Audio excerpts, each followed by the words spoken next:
వడ్డరుల సమస్యలను పరిష్కరించాలని అలాగే ఎస్టీ జాబితాలో చేర్చాలని తెలంగాణ రాష్ట్ర అసెంబ్లీ సమావేశాల్లో వడ్డర సంఘం జాతీయ అధ్యక్షులు జరిపెట్టి సత్యనారాయణ, వడ్డర సంఘం తెలంగాణ గన్నుదెబ్బ రాష్ట్ర అధ్యక్షులు ఎత్తరి అత్తయ్య శాసనసభ స్పీకర్, మంత్రి ఎమ్మెల్యేలతో కలిసి వినతి పత్రాన్ని సమర్పించారు. అనంతరం మాట్లాడుతూ వడ్డర ఫెడరేషన్ కు చైర్మన్, డైరెక్టర్లను నియమించాలన్నారు. కాంట్రాక్టు పనులు 5 కోట్ల వరకు ఈఎండి లేకుండా 20% పనులు వడ్డర సొసైటీలకు కేటాయించాలని తెలిపారు. క్వారీల మీద వడ్డర్లకు 30% రిజర్వేషన్ కేటాయించాలని పేర్కొన్నారు. వడ్డర ఫెడరేషన్ ద్వారా లారీలు, టిప్పర్లు, జేసీబీలు, హిటాచీలు కొనుగోలు చేయుటకు 50% సబ్సిడీతో రుణాలు కల్పించాలని కోరారు. రాయి, కంకర డంపింగ్ చేసుకోవడానికి హైదరాబాద్ లో ఖాళీ స్థలాలు కేటాయించాలని మంత్రి ఎమ్మెల్యేలకు విన్నవించారు. సానుకూలంగా స్పందించిన మంత్రి ఎమ్మెల్యేల అసెంబ్లీలో చర్చిస్తామని హామీనిచ్చారు. ఇక్కడ అసెంబ్లీలో వారి ఆహ్వానం మేరకు వడ్డర్ల సమస్యలపై సంబంధిత స్పీకర్ గారికి, మంత్రులకు తెలియజేయడం జరిగింది. గత కొన్ని సంవత్సరాలుగా ఈ యొక్క వడ్డర్ల స్థితిగతుల గురించి ప్రభుత్వాలు పట్టించుకోకపోవడం వల్ల ఈరోజు రాష్ట్రంలోని ప్రతి జిల్లా ముఖ్య నాయకులను పిలిపించి ఈ అసెంబ్లీలో ముఖ్యంగా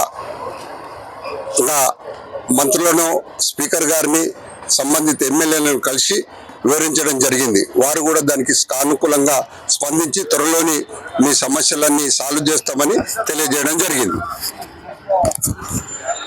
ఈరోజు మన బీసీ మినిస్టర్ గారు పొన్నం ప్రభాకర్ గారు మనం ప్రత్యేక పిలవడం జరిగింది. అసెంబ్లీకి మన కుల సంఘ నాయకులందరం కలిసి రావడం జరిగింది. మనకు కావాల్సిన ఏమేమి కార్పొరేషన్ చైర్మన్ కానీ కూడా అనుకుంటున్న ఎస్టీ అది కూడా అనుకోవడం జరుగుతుంది కదా, దాని విషయం కూడా అన్ని వివరించడం జరిగింది. మైన్స్లో కానీ ప్రతి ఒక్క దాన్ని వివరించి చెప్పడం జరిగింది. దాని సానుకూలంగా మినిస్టర్ గారు చెప్పడం జరిగింది.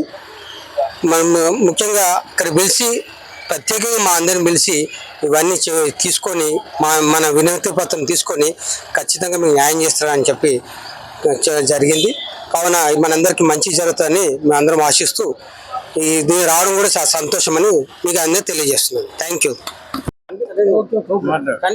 రాష్ట్రంలో 15 లక్షల వడ్డర జనాభా కలిగి ఉండి అసెంబ్లీ అనేది ఒకటి ఉంటుందన్న విషయం కూడా తెలియని వడ్డర కులం అసెంబ్లీ మెట్లెక్కి అసెంబ్లీ జరుగుతున్న సమావేశాల్లో గ్యాలరీలో వీక్షించడం జరిగింది.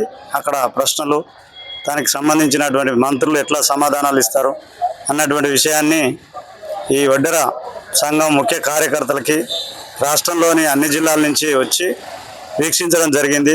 తద్వారా రాజకీయ చైతన్యం కలిగించాలన్నటువంటి ఉద్దేశంతో ఈ కార్యక్రమం తీసుకోవడం జరిగింది.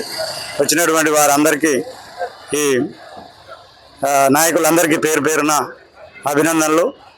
వడ్డర సంఘం తెలంగాణ రాష్ట్ర లక్ష్య సాధన సమితి అధ్యక్షులు చైర్మన్ అన్న సత్యనారాయణ రాజు గారి అధ్యక్షతన వడ్డర సంఘం గన్నుదెబ్బ తెలంగాణ ఎత్తర అంతన్న గారి నాయకత్వంలో ఈ కార్యక్రమం నిర్వహించడం జరిగింది. అందరికీ అభినందనలు. వడ్డర కులం అసెంబ్లీ మెట్లెక్కి అసెంబ్లీ జరుగుతున్న సమావేశాల్లో గ్యాలరీలో వీక్షించడం జరిగింది. అక్కడ ప్రశ్నలు, దానికి సంబంధించినటువంటి మంత్రులు ఎట్లా సమాధానాలు ఇస్తారు అన్నటువంటి విషయాన్ని ఈ వడ్డర సంఘం ముఖ్య కార్యకర్తలకి రాష్ట్రంలోని అన్ని జిల్లాల నుంచి వచ్చి వీక్షించడం జరిగింది. తద్వారా రాజకీయ చైతన్యం కలిగించాలన్నటువంటి ఉద్దేశంతో ఈ కార్యక్రమం తీసుకోవడం జరిగింది. వచ్చినటువంటి వారందరికీ ఇక్కడ అసెంబ్లీలో వారి ఆహ్వానం మేరకు వడ్డర్ల సమస్యలపై సంబంధిత స్పీకర్ గారికి, మంత్రులకు తెలియజేయడం జరిగింది. గత కొన్ని సంవత్సరాలుగా ఈ యొక్క వడ్డర్ల స్థితిగతుల గురించి ప్రభుత్వాలు పట్టించుకోకపోవడం వల్ల ఈరోజు రాష్ట్రంలోని ప్రతి జిల్లా ముఖ్య నాయకులను పిలిపించి ఈ అసెంబ్లీలో ముఖ్యంగా మంత్రులను, స్పీకర్ గారిని, సంబంధిత ఎమ్మెల్యేలను కలిసి వివరించడం జరిగింది. ఈరోజు మన బీసీ మినిస్టర్ గారు పొన్నం ప్రభాకర్ గారు మనం ప్రత్యేక పిలవడం జరిగింది. అసెంబ్లీకి మన కుల సంఘ నాయకులందరం కలిసి రావడం జరిగింది. మనకు కావాల్సిన ఏమేమి కార్పొరేషన్ చైర్మన్ కానీ కూడా అనుకుంటున్న ఎస్టీ అది కూడా అనుకోవడం జరుగుతుంది కదా, దాని విషయం కూడా అన్ని వివరించడం జరిగింది. మైన్స్లో కానీ ప్రతి ఒక్క దాన్ని వివరించి